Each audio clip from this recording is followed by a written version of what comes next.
예수님의 말씀입니다. 아버지께 참으로 예배하는 자들은 영과 진리로 예배할 때가 오나니 곧 이때라. 아버지께서는 이렇게 자기에게 예배하는 자들을 찾으시느니라. 하나님은 영이시니 예배하는 자가 영과 진리로 예배할지니라. 요한복음 4장 23절로 24절 말씀이었습니다. 오늘 이 시간 우리의 예배가 우리들에게 지혜와 의로움과 거룩함과 구속함이 되신 우리 주 예수님의 진리의 영으로 인도함 받아서 우리 하나님 아버지께 영광 돌리고 우리들도 이 말씀으로 인침을 받고 활력을 얻는 그런 귀한 예배가 되도록 예수님의 이름으로 기원합니다. 우리 예수님께서 우리 중에 오셔서 주의 말씀으로 주님의 그 말씀의 그 뜻을 우리들에게 밝혀주시는 그런 귀한 시간이 되기를 빕니다. 그래서 오늘 이 말씀으로 말씀의 제목은 참으로 예배하는 자들과 헛되이 예배하는 자들. 하나님의 말씀을 보면 하나님을 경배하라는 그런 초청의 말씀이 많이 있습니다. 시편 29편 2절을 보시면 여호와의 이름에 합당한 영광을 돌리며 거룩한 옷을 입고 여호와께 경배할지어다. 그래서 주님의 이름에 합당한 영광을 돌리고 우리가 거룩한 옷을 입고 하나님께 경배할지어다라는 초청이 있고요. 또 여기도 있습니다. 주여 주의 지으신 모든 열방이 와서 주의 앞에 경배하며 주의 이름에 영화를 돌리리이다. 정말 이 날이 속히 이르기를 우리 모두가 원치 않습니까? 여기하고 이 비슷한 내용이 모든 열방이 주님 앞에 나와서 경배하겠다라는 이런 영광스러운 말씀이 시편에 몇 군데 더 있습니다. 여호와의 이름에 합당한 영광을 그에게 돌릴지어다. 예물을 가지고 그 앞에 들어갈지어다. 아름답고 거룩한 것으로 여호와께 경배할지어다. 초청이 있습니다. 예수님께서 말씀하신 이 참된 예배에 관한 말씀, 우리 서두에 본 이 말씀을 놓고 제가 이제 그동안 들은 바에 의하면 이 부분을 사람들이 많이 오해하는 것 같아요. 어떤 부분이냐? 이제 개역 번역을 보면 이 말씀이 그러니까 직역을 하는 대신에 이렇게 했습니다. 물론 그것도 그 나름대로의 뜻이 있습니다만 아버지께 참으로 예배하는 자들은 영과 진리 대신에 신령과 진정으로 예배할 때가 오나니 이렇게 번역이 된 거 기억하시죠?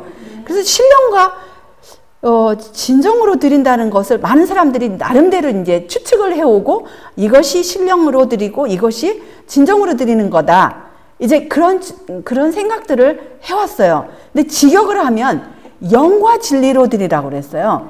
그 부분이 이제 그동안에 많이 이제 오해된 부분이었고 또 한 오해된 부분이 어디냐면 24절에 하나님은 영이신이라는 그 부분을 많이 오해를 한 것 같아요. 하나님은 영이기 때문에 그래서 하나님에 대한 오해가 그동안에 상당히 많았고 예배드리는 것에 관련되어서도 오해가 많은 부분입니다. 예수님께서 무엇이라고 하셨냐면 이런 말씀하셨어요. 부활하시고 난 다음에 이제 제자들에게 나타나셨을 때 제자들이 놀랐고 또 무서워하고 또 이렇게 의심들을 하였을 때 이 말씀을 하셨어요. 내 손과 발을 보고 나인 줄 알라. 또 나를 만져보라. 영은 살과 뼈가 없으되 너희 보는 바와 같이 나는 있느니라. 이렇게 말씀하셨어요. 그런데 요한복음 4장 24절에 보시면 하나님은 영이시니 이 말씀을 놓고 사람들이 그럼 하나님은 어떤 형체가 없으신 분이다 라고 이렇게 이제 그렇게 생각을 하는 사람들이 사실 가르침들도 제가 들어보았습니다. 이것을 어떻게 우리가 말씀 가운데서 해답을 얻을 수가 있을까요? 계속하여 말씀을 보시면 하나님은 분명히 얼굴이 있으셔요. 이게 모든 것이 회복되고 에덴 동산이 회복되고 새하늘과 새 땅이 임하였을 때 하나님의 얼굴을 보겠다라는 약속이 있습니다. 그런데 예수님께서 뭐라고 하셨냐면은 영은 살과 뼈가 없다고 하셨어요. 그런데 어떻게 하나님께서 얼굴을 가지고 계십니까? 구원받은 백성들이 하나님의 얼굴을 보리라는 그 소망보다 사실은 더 큰 소망이 어디 있겠습니까? 지금까지 우리의 이 죄악 세상에서 우리 죄인들은 하나님의 얼굴을 볼 수가 없습니다. 지금 이 재림 전에 재림 때에 변화되지 않은 사람들은 재림 때까지 우리가 변화함을 입지 않는다면 재림의 그 영광의 빛으로 소멸을 돼요. 번개를 그냥 즉석 맞으면 많은 경우에 즉사하지 않습니까? 물론 번개를 맞고도 죽지 않은 사람들이 있어 왔습니다. 예수님의 영광의 빛은 하늘 입끝에서 젖끝까지 비치는 번개보다 그 힘도 무한대로 더 힘이 있으시고 빛도 무한대로 있으신 분이 예수님이십니다. 그래서 변화되지 않고 재림의 때에 그대로 남아있다면 그 빛을 감당할 수 없어요. 그런데 예수님도 얼굴이 있으신 분이십니다. 하나님과 예수님은 그 모습에 있어서도 거의 동일하시고 영은 같은 성령을 소유하고 계십니다. 그런데 하나님의 모습 가운데 또 계시록의 짝꿍인 다니엘서를 보시면 내가 보았는데 왕좌가 놓이고 옛적부터 항상 계시니가 좌정하셨는데 그 옷은 희기가 눈 같고 그 머리털은 깨끗한 양의 털 같고 그 보좌는 불꽃이요 그 바퀴는 붙는 불이라고 하나님께서 좌정하신 모습이고 그분이 옷을 입으신 모습이 나타나고 머리털이 깨끗한 양의 털 같은 머리털을 가지고 계신 그 모습이 여기 나타납니다. 그러면 하나님은 영이시라는 의미가 무엇일까요? 하나님은 영적인 분이라는 그런 말씀입니다. 영을 소유하고 계시다는 그 말씀이에요. 예수님에 관련하여서 주는 영이시니 주가 계신 곳에 자유함이 있다고 하지 않았습니까? 예수님을 지칭하여서 주는 영이라고도 또한 하셨어요. 예수님은 영적인 분이시라는 것입니다. 영을 소유하고 계시다는 분입니다. 사람도 영의 존재예요. 영이 있기 때문에 그런 의미에서의 말씀이시지 영 자체만은 영과 육이 있는데 영 자체만은 팔과 뼈가 없죠. 영 자체만은 눈으로 볼 수가 없습니다. 그런데 하나님께서는 눈에 보이는 형상을 갖고 계시고 영을 가지고 계신 분이에요. 그래서 예수님께서는 거기서 영은 살과 뼈가 없다라는 것은 영만 그러니까 분리했을 때는 살과 뼈가 없다라는 그런 의미인 것을 우리가 알 수 있죠. 그래서 여기 또한 시편에 보시면 95편에 보시면 오라 우리가 굽혀 경배하며 우리를 지으신 여호와 앞에 무릎을 꿇자라고 이렇게 말씀하셨습니다. 우리를 지으신 분이 누구신가를 알고 그분이 누구신가를 알고 여기서 경배를 드리는 그러한 경배를 하자는 초청입니다. 또한 99편 9절에 보시면 너희는 여호와 우리 하나님을 높이고 그 성산에서 경배할지어다. 대저 여호와 우리 하나님은 거룩하시도다. 우리 하나님에 대해서 우리 하나님이 얼마나 거룩하신 분이심을 알고 예배를 드리라는 말씀이에요. 그러면 여기서 여호와 우리 하나님이라고 하지 않았습니까? 여호와 우리 하나님에 대해서 하나님의 백성들, 진정한 백성들, 구약의 우리의 부조와 선지자들은 여호와 하나님에 관한 분명한 개념이 있었습니다. 그런데 백성들이 그 가르침에서 떠날 때마다 무슨 일들을 하였어요? 이방신들을 섬겼어요. 여호와 우리 하나님이 누구신가를 모르고 거기에 대해서 가르침이 흐려졌을 때는 항상 이방신들을 섬겼던 것을 우리가 기억을 해야 합니다. 예수님께서는 하나님에 대한 분명한 계시를 보여주시려고 이 땅에 오셨고, 또한 죄인의 죄의 삭을 치르시려고 오셨고, 구속의 경륜이 무엇인가를 보여주시려고 이 땅에 오셨습니다. 그러면 예수님께서 이 땅에 계시는 동안에 가르쳐 주신 성경의 하나님이 누구일까요? 예수님의 말씀 가운데 그 직접적인 답이 있음을 우리는 기억해야 합니다. 요한복음 8장 54절에 보시면 예수께서 대답하시되 내가 내게 영광을 돌리면 내 영광이 아무것도 아니오니와 내게 영광을 돌리시는 이는 내 아버지시니 곧 너희가 너희 하나님이라 칭하는 그이시라고 이렇게 말씀을 하셨습니다. 그래서 예수님께서 아버지라고 부르셨던 분은 바로 구약의 하나님, 너희들이 하나님 여호와 우리 하나님이라고 부르는 그 분이시라고 직접적으로 말씀을 하셨습니다. 그분은 바로 성경의 하나님이고 구약의 하나님이고 신약의 하나님이십니다. 예수님께서 이제 하늘로 승천하신 이후에 그분의 가르침을 직접적으로 받았던 제자들의 간증을 보시면 한 마음과 한 입으로 하나님 곧 우리 주 예수 그리스도의 아버지께 영광을 돌리게 하려 하노라. 그래서 하나님이 누구신가를 여기서 분명히 이렇게 집어서 말씀을 하십니다. 또한 여기서도 에베소 1장 3절에 보시면 찬송하리로다 하나님 곧 우리 주 예수 그리스도의 아버지께서 그리스도 안에서 하늘에 속한 모든 신령한 복으로 우리에게 복 주시되 이렇게 말씀을 하셨어요. 또한 예수님께 가장 가까이 있었던 제자 중에 한 사람인 베드로도 분명히 이걸 하였습니다. 찬송하리로다. 우리 주 예수 그리스도의 아버지 하나님이 그 많으신 긍휼대로 예수 그리스도의 죽은 자 가운데서 부활하심으로 말미암아 우리를 거듭나게 하사 산 소망이 있게 하시며 이렇게 말씀을 하셨습니다. 예수님께서 주신 말씀 가운데 구약, 신약 통틀어서 이제 온 인류를 다시 한번 초청을 하십니다. 하나님을 모르고 각기 자기 나름대로 자기가 원하는 경배를 한 이 피조물 죄인들에게 어떤 사람들은 이것들을 경배하고 어떤 사람들은 저것을 경배하고 어떤 사람들은 자기가 신이 되어서 경배를 직접적으로 엎드려서 하지는 않는다만 모든 것이 그냥 자기 경배의 생활입니다. 그런데 마지막으로 초청한 초청이 바로 이거예요.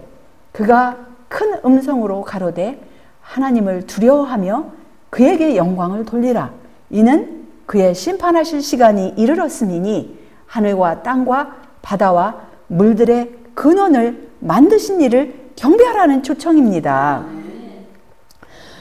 그런데 기독교에서도 많은 경우에 이 하늘과 땅과 바다와 물들의 근원을 만드신 이를 경배한다고는 하지만 하늘과 땅과 바다와 물들의 근원을 만드신 그 창조주 하나님에 관한 그릇된 개념이 있지 않습니까? 그런데 우리가 항상 답은 어디에서 나와야 합니까? 기록되었으되 하나님의 말씀 가운데서 답이 나와야 돼요. 우리 생각은 내려놓고 창조에 관련되신 분이 과연 몇 분인가? 옛적의 선지자들로 여러 부분과 여러 모양으로 우리 조상들에게 말씀하신 하나님, 그 우리 조상들에게 말씀하신 하나님이 바로 구약의 하나님, 구약 성경의 하나님이 아니십니까? 여호와 우리 하나님께 경배드리라고 한 바로 그 하나님이 누구를 통하여 창조를 하셨어요? 이 모든 날 마지막에 아들로 우리에게 말씀하셨으니 이 아들을 만유의 후사로 세우시고 또 저로 말미암아 모든 세계를 지으셨느니라. 그래서 하나님께서 아들을 통하여 모든 세계를 지으셨어요. 그런데 이 마지막 때 계시록 14장 7절에 초청하기를 하늘과 땅과 바다와 물들의 근원을 만드신 이를 경배하라 하지 않았습니까? 그런데 경배하라 초청을 하였을 뿐만 아니라 경배하는 장면도 보여주셨어요. 말씀 가운데서. 경배를 받으시는 분들이 나옵니다. 바로 여기에 보시면 내가 또 들으니 하늘 위에와 땅 위에와 땅 아래와 바다 위에와 또 그 가운데 모든 만물이 가로되 보좌에 앉으신 이와 어린 양에게 찬송과 존귀와 영광과 능력을 세세토록 돌릴지어다 하니 내 생물이 가로되 아멘 하고 장로들은 엎드려 경배하더라. 그래서 하늘과 땅과 물들의 근원을 만드신 하나님 아버지, 또 하나님 아버지의 명령에 따라서 그 창조를 하신 그분의 독생자, 그분만이 지금 두 분만이 경배를 받으시는 장면을 볼 수가 있습니다. 그런데 예수님께서 뭐라고 말씀하셨어요? 헛된 경배에 관련되어서 사람의 계명으로 교훈을 삼아 가르치니 나를 어떻게 경배하는도다? 헛되이 경배하는도다 하였느니라 하시고, 마태복음 15장 9절입니다. 로마서에 보시면 이는 저희가 하나님의 진리를 거짓 것으로 바꾸어 피조물을 조물주보다 더 경배하고 섬김이라. 주는 곧 영원히 찬송할 이시로다. 아멘 하였습니다. 그래서 헛된 경배는 결국은 이 헛되이 경배하는 거는 성경의 하나님을 제대로 경배하지 아니하고 결국은 피조물을 경배하는 것입니다. 그런데 우리가 이제 앞으로 여러 가지 여러 방면으로 이 헛된 경배에 그것이 어떻게 헛된 경배가 이르러 오는 방향들을 우리가 이제 말씀에서 계속해서 볼 것 같으면요. 마지막으로 초청하는 그 하늘과 땅과 물들의 근원을 만드시는 일을 초청하라는 그 경배하라는 그 초청이 있는 반면에 그 앞장에 보시면 하나님께 경배하지 아니하고 대부분의 사람들이 누구에게 경배를 할 거예요? 짐승에게 경배를 할 것입니다. 하나님을 모르고 여러 방면으로 하나님을 경배할 우리 생애가 그렇게 되어야 되지 않으면 짐승에게 경배한다라는 거예요. 죽임을 당한 어린 양의 생명책에 창세 이후로 농명되지 못하고 이 땅에 사는 자들은 다 짐승에게 경배하리라 하였어요. 그래서 우리 이름이 생명책에서 지워지지 않으려면 우리가 과연 어떻게 해야 될 것인가요? 우리가 말씀에서 보면 이런 말씀이 있어요. 누가 누구를 인도한다고 그래요? 여기 보시면은 소경이 소경을 인도한대요. 예수께서 대답하여 가라사대 심은 것마다 내 천부께서 심으시지 않은 것은 뽑힐 것이니 내 천부, 내 아버지, 하늘 아버지께서, 내 아버지께서 심지 않은 것은 다 뽑힐 거라는 거예요. 아버지께서 심으신 것만 뽑히지 않는다는 거예요. 아버지께서 심으신 것이 무엇이에요? 아버지의 말씀이에요. 아버지의 말씀을 있는 그대로 우리가 알고 그것을 우리의 생애 가운데 그대로 실천하지 않으면 뽑힌다라는 것입니다. 그냥 두어라. 저희는 소경이 되어 소경을 인도하는 자로다. 만일 소경이 소경을 인도하면 둘이 다 구덩이에 빠지리라 하신데 마태복음 15장 13절로 14절이었습니다. 소경이 소경을 인도하면 둘이 다 구덩이에 빠진다 그랬어요. 어떤 때는 두 사람만 있으면 차라리 다행이게요. 두 사람보다 더 많은 경우가 소경이 소경을 인도함을 받을 때 딱 둘이만 관련되면 그것도 참으로 비참하고 너무나 큰 손실인데 두 사람만 관련된 경우보다는 자기가 인도자라고 하면서 이 인도하는 많은 사람들이 자기 한 사람만 인도하는 게 아니에요. 많은 경우에 두 사람 이상입니다. 두 사람 이상이 되고 어떤 경우에는 통틀어서 이렇게 소경을 인도하면 앞을 보지 못하니까 어디가 낭떠러진지 몰라요. 어디가 절벽인지 몰라요. 그렇게 될 때 한 사람, 두 사람, 세 사람, 네 사람 많은 사람들이 절벽으로 깜깜한 죽음의 골짜기로 떨어질 수 있다라는 것을 우리가 이 말씀 가운데서 한번 생각하고 지나갈 그런 부분인 것 같습니다. 그런데 우리가 하나님의 말씀 가운데서 주의 말씀은 내 발의 등이라고 하지 않았습니까? 주님의 말씀을 우리가 정말 이 말씀을 가졌다 할지라도 주의 영으로 인도함을 받지 아니하면 그 말씀을 각자가 해석하기 때문에 오늘날 이렇게 수많은 교회들이 있고 수많은 지도자와 인도자들이 있고 수많은 가르침들이 난무하지 않습니까?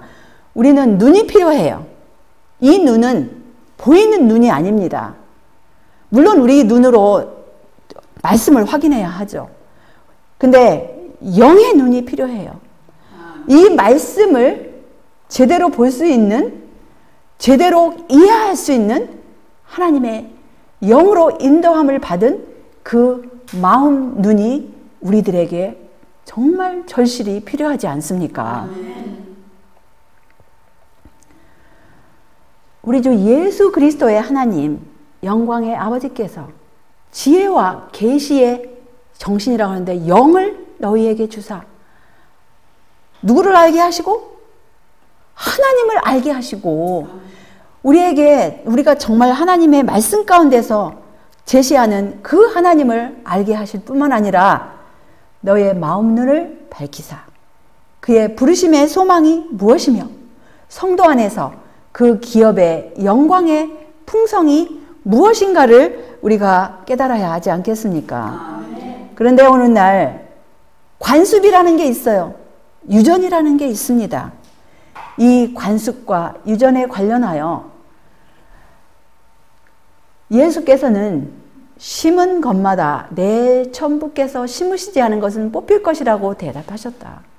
랍비들이 그토록 중히 여기는 관습과 유전은 어디에 속한 것이지? 이 세상에 속한 것이지 하늘에서 온 것이 아니었다라고 말씀하세요. 백성들에 대한 저희 권위가 아무리 클지라도 그들은 하나님의 시험을 견뎌낼 수 없었다. 하나님의 계명을 대체한 인간의 어떤 창안도 하나님께서 모든 행위와 모든 은밀한 일을 선악간에 심판하시는 그날에는 어떻다? 무가치하다는 것이 드러날 것이다. 하나님의 계명을 사람의 교훈으로 대체하는 일은 그쳐지지 않았다. 심지어 그리스도인들 가운데서도 조상의 유전의 기초를 둔 것이나 다름없는 제도와 관습들을 찾아볼 수 있다. 단순히 인간의 권위에만 기초를 둔 이와 같은 제도가 하나님이 지시하신 제도를 대신하고 있다고 이렇게 말씀하세요. 사람들은 그들의 유전에 집착하고 관습을 존중하며 그들의 오류를 보여주려고 하는 자들을 어떻게 한다? 증오한대요. 하나님의 계명과 예수의 믿음의 주의를 환기시키라는 분부를 받고 있는 이때 그 분부를 우리가 말씀 가운데 어디서 그 분부를 하고 있습니까? 계시록 14장 12절이 아닙니까? 그 주의를 환기시키라는 분부를 받고 있는 이때 우리는 그리스도의 시대에 나타난 것과 똑같은 증오심을 본다. 하나님의 남은 백성들에 대해서 용이 여자에게 분노하여 돌아가서 그 여자의 남은 자손 곧 하나님의 계명을 지키며 예수의 증거를 가진 자들로 더불어 싸우려고 한다고 이렇게 기록되어 있지 않습니까? 그래서 우리가 이런 거에 대해서 직접적으로 그 분노가 직접적으로 우리에게 다가오든지 간접적으로 다가오든지 우리는 어떻게 해야 하겠습니까? 말씀 가운데서 우리의 해답을 찾아야 해요. 이런 모든 것들을 보시면 용이 이렇게 분노한 장면이 있다 할지라도 우리는 하나님 아버지의 말씀 가운데서 위안을 찾아야 합니다. 심은 것마다 내 천부께서 심지 않은 것은 뽑힐 것이다. 하나님께서는 소위 교부들이 누구예요? 교회에서 소위 아버지라고 또 지도자라고 칭함을 받는 사람들이 아닙니까? 그 권위 대신에 천지의 주 대신 영원하신 아버지의 말씀을 받으라고 우리에게 명령하신다. 여기에만 오류가 섞이지 아니한 진리가 있다. 다윗이 어떻게 말했어요? 내가 주의 증거를 묵상함으로 나의 명철함이 나의 모든 스승보다 승하며 주의 법도를 지킴으로 나의 명철함이 노인보다 승하니이다. 이렇게 다윗이 기록을 하였습니다. 또한 헛된 경배에 관련하여 이렇게 말씀하셨어요. 인간의 권위, 교회의 관습 혹은 조상들의 유전을 받아들이는 자들은 다 그리스도께서 사람의 계명으로 교훈을 삼아 가르치니 나를 헛되이 경배하는도다 라고 하신 말씀에 내포된 경고에 유의하라고 이렇게 말씀을 하십니다. 그래서 인간의 권위, 교회의 관습, 조상들의 유전, 그것 하나님의 계명 대신에 그렇게 하는 사람들은 사람의 계명으로 헛되이 경배하는 그런 부류라는 말씀이에요. 옛날 이스라엘 백성들에 관련하여 이렇게 기록되어 있습니다. 내가 나의 사랑하는 자를 위하여 노래하되 나의 사랑하는 자의 포도원을 노래하리라. 나의 사랑하는 자에게 포도원이 있으며 심히 기름진 사내로다. 땅을 파서 돌을 제하고 극상품 포도나무를 심었었도다. 그 중에 망대를 세웠고 그 안에 술틀을 팠었도다.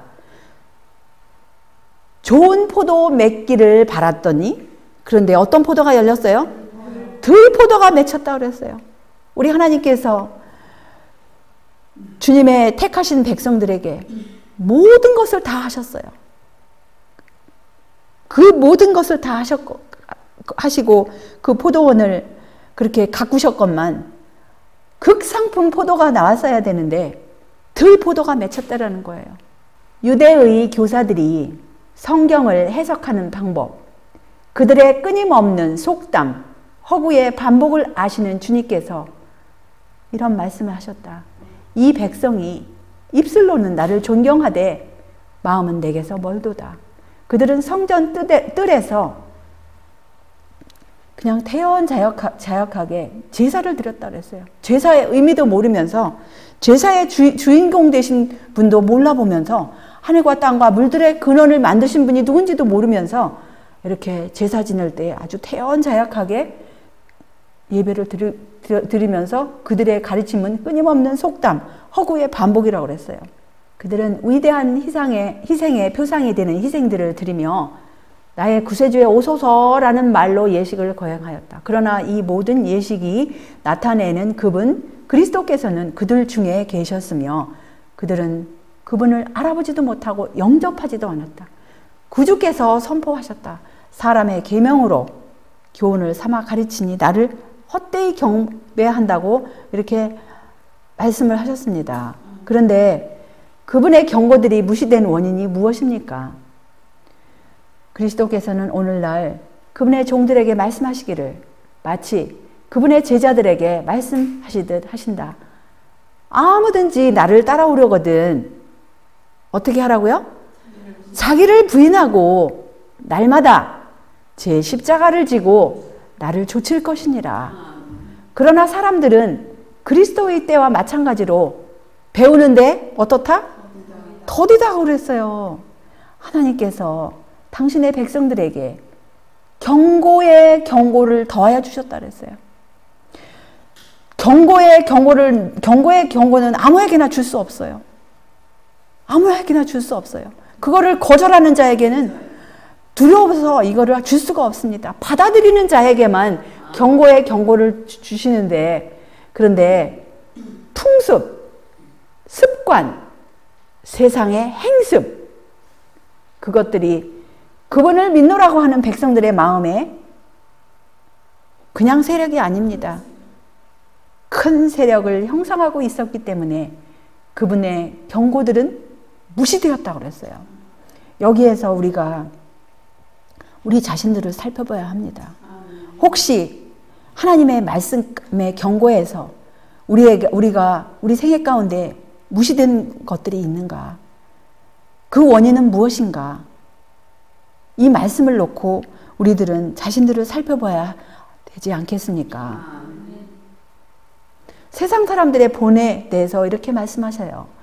하나님의 위대한 사업에 동참하는 사람들은 세상 사람들의 본을 따라서는 안 된다. 하나님의 말씀을 경청해야 한다. 힘과 영향력을 얻기 위하여 사람들을 의지하는 것은 부러진 갈대를 의지하는 것이다. 그래서 사람들이 하나님의 말씀을 의지하는 대신에 힘과 영향력으로 의지하기 위해서 이런 눈에 보이는 사람들을 의지를 해요. 근데 그것은 바로 그냥 갈대도 얼마나 연약해요. 갈대 자체가 연약한데 거기다 부러진 갈대를 의지한다는 거예요. 하나님의 말씀을 의지하라는 거예요. 눈에 보이는 사람들의 힘을 의지하지 말고, 영향력을 의지하지 말고. 하나님을 모욕하는 게 무엇입니까? 사람들을 의지하는 것이 교회가 크게 약화되는 원인이다. 사람들은 그분의 넉넉하심을 이해하지 못하고, 아니면 충분하심을 이해하지 못하고, 인간의 영향력, 그것을 탐함으로써 하나님을 모욕했다고 그랬어요. 그리하여 이스라엘은 약하게 되었다. 그 백성들은 누구랑 같아지기를 원했다? 세상 다른 나라들과 같아지기를 원했다 그랬어요.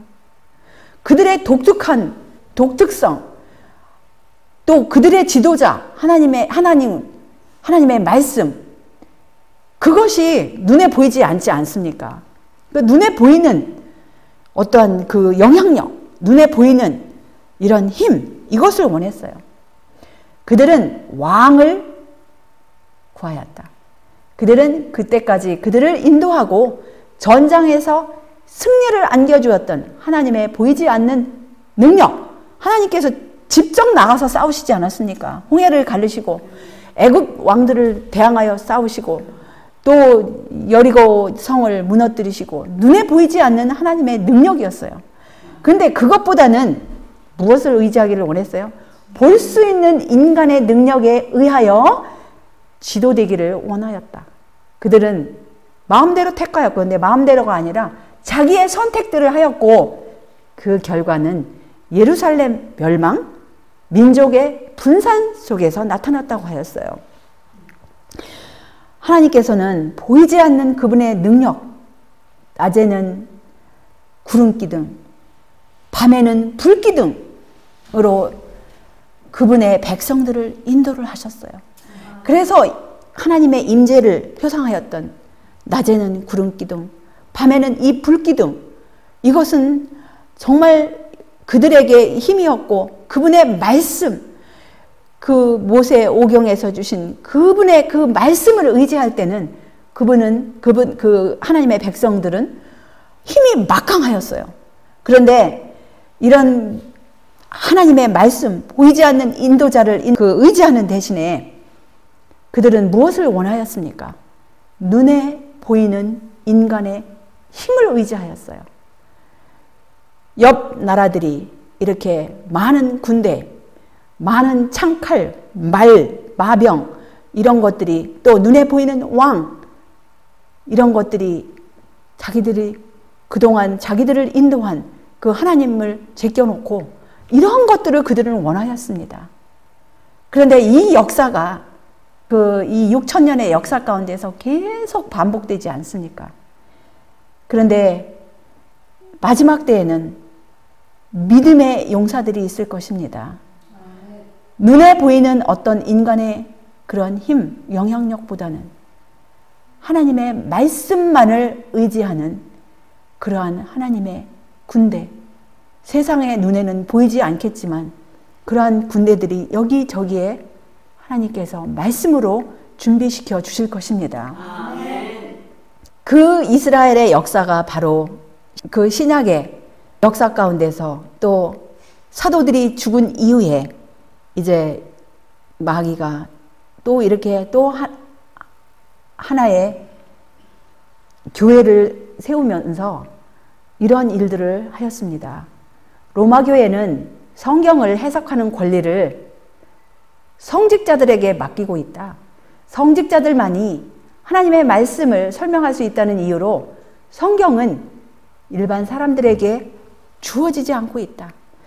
종교개혁은 모든 사람에게 성경을 주었으나 로마교로 말미암아 지지된 그와 같은 원칙은 개신교에 속한 많은 사람들에게 성경을 스스로 상고하지 못하게 방해하고 있다고 했어요.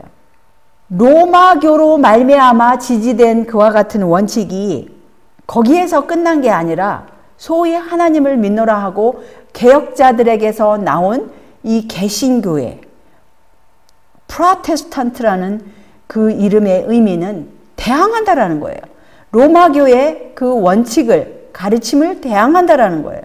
그런데 그것이 로마교의 원칙이 개신교에도 들어오고 있다라는 거예요. 그런데 로마 천주교의 핵심 교리가 무엇인지 한번 짚어보십시다. 무엇이죠?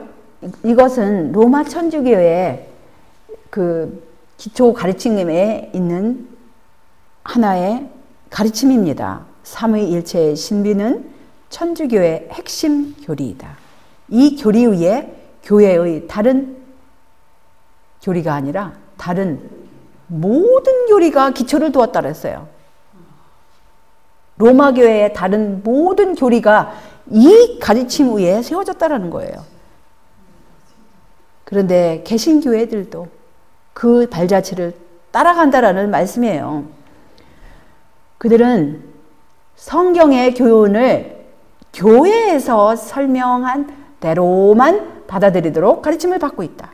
그러므로 성경에 아무리 분명히 계시된 것일지라도 우리가 성경에 분명히 계시된 거 예수님의 말씀 가운데서 직접적으로 너희가 하나님이라고 부르는 분이 바로 내 아버지다 이렇게 말씀하시고 하나님 곧 우리 주 예수 그리스도의 아버지라고 사도들이 그렇게 분명히 계시를 하였는데도 불구하고 자기들의 신조 또 그들의 교회가 확립해 놓은 그런 교훈 이것에 반대되는 것은 아무것도 받아들이지 않으려는 사람들이 수없이 많다라고 이렇게 기록이 되어 있습니다.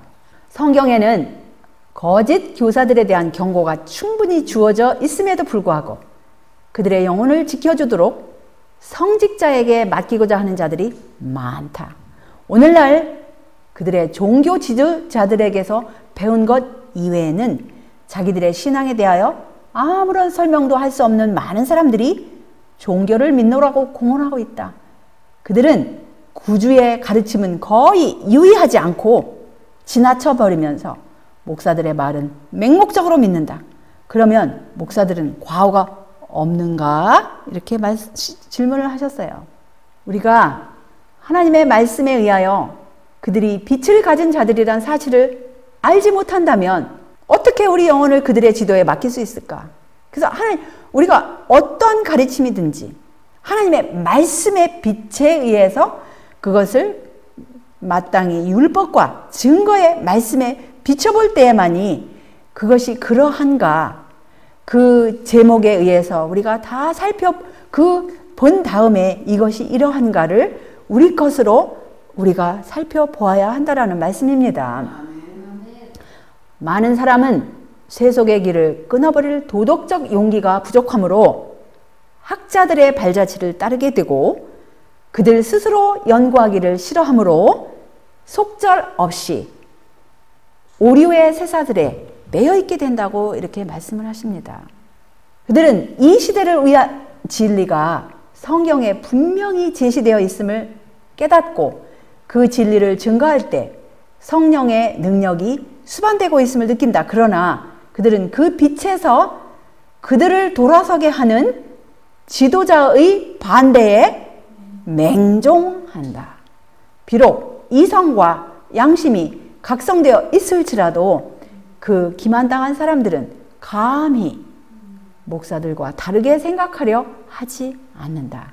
그러므로 그들의 개인적 판단과 영원한 유익은 다른 사람의 불신, 다른 사람의 교만, 다른 사람의 편견으로 말미암아 어떻게 된다? 희생당하게 된다고 이렇게 말씀을 하셨습니다. 그런데 사단이 포로로 잡아두는 방법이 있어요. 사단이 인간의 감화력을 통하여 사람들을 자기 포로로 잡아두는 방법은 많다고 했어요. 그는 애정의 비단실로 많은 사람들을 그리스도의 십자가의 원수가 된 자들과 연결시켜 둠으로써 사람들을 자기 편이 되게 한다. 그 결합 관계가 부모, 자식, 부부, 사회 등 어떤 관계든지 그 결과는 동일하다고 그랬어요. 진리를 반대하는 자들은 양심을 지배하기 위하여 그들의 능력을 발휘하고 있으며 그들의 지배 아래 들어간 사람들은 의무에 대한 자기 확신을 따라 행할 만한 충분한 용기와 독립심을 가지고 있지 못하다고 이렇게 했어요. 그런데 이제 이 마지막 때에는 부분적인 진리가 아닙니다. 마지막 때에는 모든 진리가 회복된다고 그랬어요. 그런데 사탄은 교묘하게도 그 모든 진리가 회복되는 것을 너무나 싫어해요. 구속의 경륜의 조목조목 사항들이 세천사의 기별 가운데 조목조목 다 나와 있지 않습니까? 그런데 세천사의 기별 가운데 세천사의 기별을 안오라 하면서도 그 기별의 의미에 조금이라도 다른 견해가 거기에 들어갔다든지 자기의 생각이 들어간다든지 그러면 세천사 기별이 주어진 효과가 그 안에서 일어날 수가 없습니다. 그래서 우리는 이 분명히 마지막 때 모든 진리를 회복시켜 주시는 그것에 우리가 염두를 할 뿐만 아니라 하나님의 영광 위해서 또 우리 각자의 구원을 위해서 이것을 우리가 정말 깊이 생각해야 합니다. 왜냐하면 진리와 하나님의 영광은 분리될 수 없다고 여기서 분명히 말씀하세요. 분리가 될 수가 없어요. 그러므로 우리는 성경을 소유하고서도 그릇된 견해로 말미암아 하나님께 영광을 돌릴 수 없다. 많은 사람들은 생애만 올바르면 무엇을 믿어도 상관없다고 이렇게 주장하지 않습니까? 그래서 사실은 기독교가 아닐지라도 많은 사람들이 참 인간적으로 볼 때 착해 보이는 사람들이 많이 있어요. 생애만 올바르면 된다. 무엇을 믿어도 상관없다. 그런 사람들을 보고 이제 또 그런 말들이 나오는 것 같습니다. 그런데 생애는 믿음으로 이루어진다.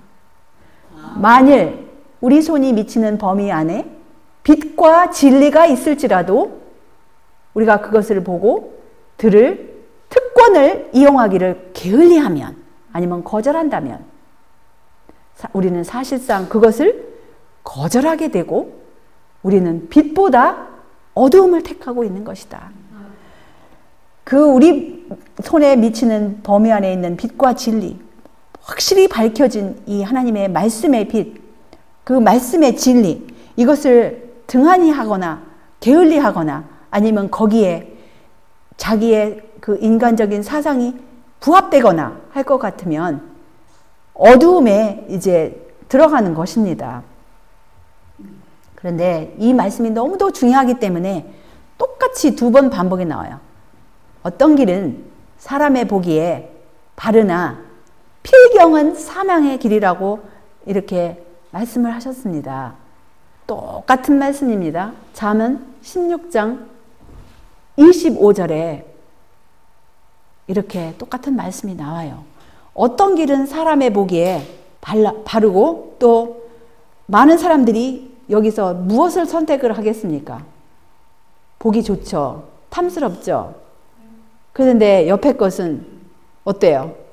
영의 눈이 열리고 이 맛을 본 사람들만이 이 어떤 것이 정말 우리에게 유익한지를 여기서 영의 눈이 열린 사람만 선택을 할 수가 있는 것입니다. 이 마지막 때에 큰 부르짖음이 있을 거예요. 정말 예수님의 재림 직전에 성령의 능력으로 부르짖을 말씀이 있습니다. 이것은 인간의 힘으로가 아니라 성령의 힘으로 부르짖을 그 말씀이 바로 여기에 나와 있지 않습니까? 또 내가 들으니 하늘로서 다른 음성이 나서 가로되 내 백성아 거기서 나와 그의 죄에 참여하지 말고 그의 받을 재앙들을 받지 말라라는 이 큰 외침의 음성이 이제 주님의 재림 전에 많은 물방울 하나하나가 모여지면은 큰 빗방울들이 점점 이제 이루어집니다. 핍박이 다가올 때, 폭풍가가 다가올 때 주로 소낙비가 오지 않습니까? 예언하신 말씀에는 분명히 나와 있어요. 이 말씀을 큰 소리로 외치는 시점이 바로 핍박과 폭풍이 몰아칠 때라고 증언의 말씀에 나와 있습니다.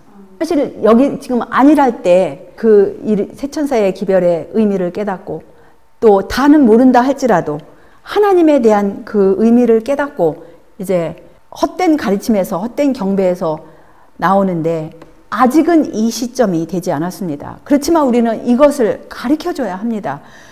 헛된 경배와 참된 경배의 의미의 가르침, 그리고 우리가 모든 진리 가운데로 인도함을 받는다는 그 의미는 정말 하나님의 구약에서 신약까지 구속의 경륜에 그 밝히 나타난 우리 그 구원에 관련된 분명한 말씀들을 이 마지막 때에 분명히 하나님께서 밝혀 놓으셨습니다.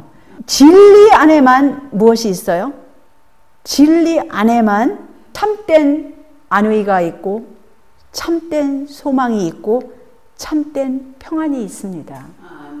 내 안에서 너희로 평안을 누리게 함이라고 말씀하신 그것은 그리스도 안에 있는 평안, 진리를 믿음으로 오는 평안, 그것이라고 하셨어요. 보혜사는 진리의 영으로 불리우는데 이는 진리 안에 안의, 소망, 평안이 있는 까닭이다. 거짓은 참된 평안을 줄 수 없다. 이것은 오직 진리를 통하여서만 받을 수 있다고 이렇게 말씀을 하십니다. 이 진리가 먼저는 어떻게 이르러 와요? 말씀을 깨달음으로 이 말씀의 분명한 뜻이 우리에게 이르러 옵니다. 하나님의 말씀을 축약한 계명의 뜻, 십계명의 뜻이 밝히 우리에게 이르러 오고 먼저는 알게 되고 이것을 우리의 생애 가운데 받아들여야 해요. 이것이 바로 십계명의 의미가 우리 생애 가운데 나의 삶의 원칙으로 받아들였을 때에 참된 평안이 이르러 오는 것입니다. 그래서 우리 주님께서 하신 이 말씀, 아버지께 참으로 예배하는 자들은 영과 진리로 예배할 때가 오나니 곧 이때라. 아버지께서는 이렇게 자기에게 예배하는 자들을 찾으시느니라. 하나님은 영이시니 예배하는 자가 영과 진리로 예배할지니라는 그 말씀이 우리 생애 가운데 우리 모두에게 그대로 이루어지고 하나님께 영광 돌리시는 우리 남은 생애가 되시기를 바라면서 말씀을 여기서 줄이겠습니다. 다 같이 기도드리시겠습니다. 하늘에 계신 우리들의 아버지, 주님의 은혜 참으로 감사와 찬양을 올리옵나이다.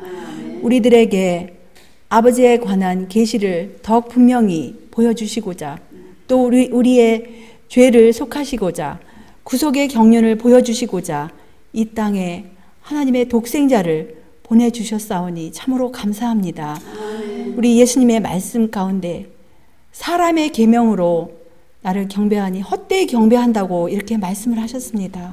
주님, 우리가 말씀 가운데서 하나님의 계명과 사람의 가르침, 유전, 관습, 세상의 풍습 이러한 것들의 비교를 말씀 가운데서 우리들에게 볼 수 있도록 은혜를 베푸셨사오매 주여 우리 생애 가운데 정말 이 진리의 말씀으로 인침을 받고 그 성령의 감화 감동으로 우리의 영의 눈들이 열려서 하나님의 말씀을 주님께서 의도하신 그대로 깨닫고 주님께서 기뻐 받으실 만한 그러한 순종의 생애가 될 수 있도록 우리 모두들을 인도하여 주시고 날마다 주의 진리의 영으로 지도하여 주시옵소서. 그래서 우리가 아버지께 드리는 그 예배가 영과 진리로 그렇게 참으로 예배 드리는 그러한 참된 예배가 될 수 있도록 우리의 남은 생애를 인도하여 주시옵시고, 이 오류가 많고 또 여러 가지 사탄의 올무가 많은 이 세상에서 말씀만이 우리의 인도자가 되고 예수님만이 우리의 지도자가 되시고, 그렇게 우리가 인도함 받을 수 있도록 우리를 지도하여 주시고 인도하여 주시사 아버지의 얼굴을 배움는 그러한 특권에 모두 참여할 수 있도록 우리 모두에게 복을 허락하여 주시옵시고, 또 우리 날마다 지켜보아야 주시옵기를 예수님의 이름으로 간절히 기도 올려옵나이다.